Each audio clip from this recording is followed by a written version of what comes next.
ഒരു ഹിന്ദു MLA ഇടതും വലതും നിർത്തിയിട്ടില്ല. അന്തർദേശീയ തീർത്ഥാടന കേന്ദ്രമാണ് ഗുരുവായൂർ. എന്തുകൊണ്ടൊരു ഹിന്ദു MLA ഇല്ല?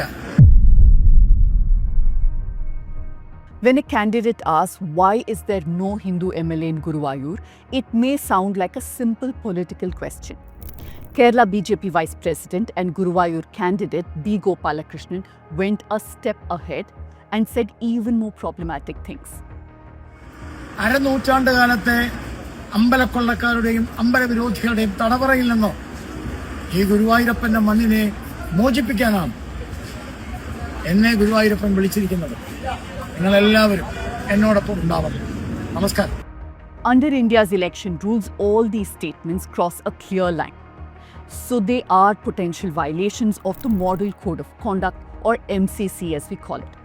Let me explain.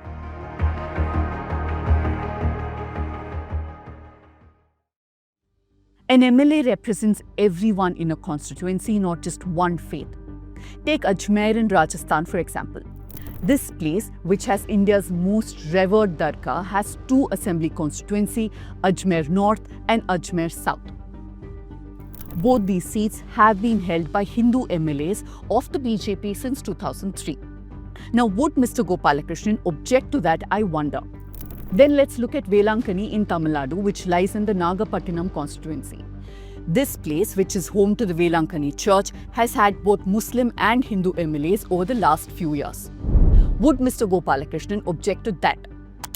Now, before I go back to Guruvayur and explain the violations in the MCC clearly, I want to remind you that elections are the time when most mainstream media makes a lot of money through political ads.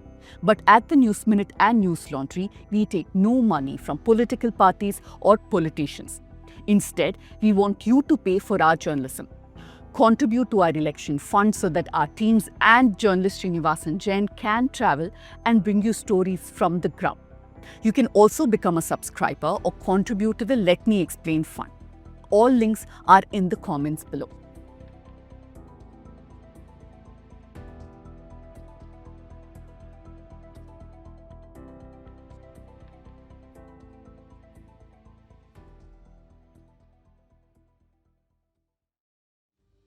Now back to Guruvayur. Yes, it is home to the famous Guruvayur Sri Krishna temple. Yes, it has a high Muslim population, roughly 49 to 50% according to the 2011 census. The Guruvayur seat has been held by the CPIM in the last 4 elections. Before that, the IUML, or the Indian Union Muslim League, and the Congress have won there. Since 1967, Muslim MLAs have represented this particular seat. So Mr. Gopalakrishnan may argue that he is merely stating facts. But it is his intent that is questionable. Because like I said, elections in India are not about correcting religious representation seat by seat. They are about citizens choosing representatives for governance. Parties field candidates who are likely to win or likely to get more votes from the dominant community in a region. And the BJP is no exception. Now to the Model Code of Conduct. It is a set of rules that candidates and parties have to follow from the day elections are announced. Now, this clearly says candidates cannot appeal to caste or communal identity to seek votes.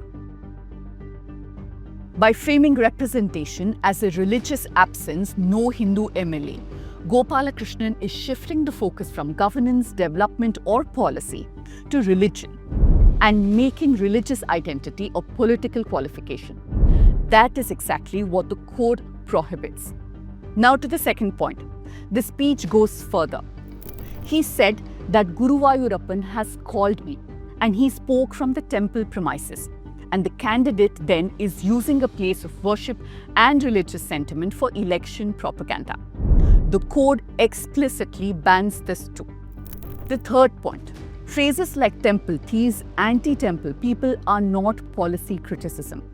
They paint political opponents as enemies of a religion, which can create division between communities. Again, the MCC bars statements that can aggravate tensions or promote hatred. Complaints have been filed against the BJP candidate with the police and the Election Commission. We needn't wait with bated breath, considering no action was taken when his bosses made communal statements in 2024 ahead of the Lok Sabha elections. But still, in a democracy, one should never stop asking the relevant questions.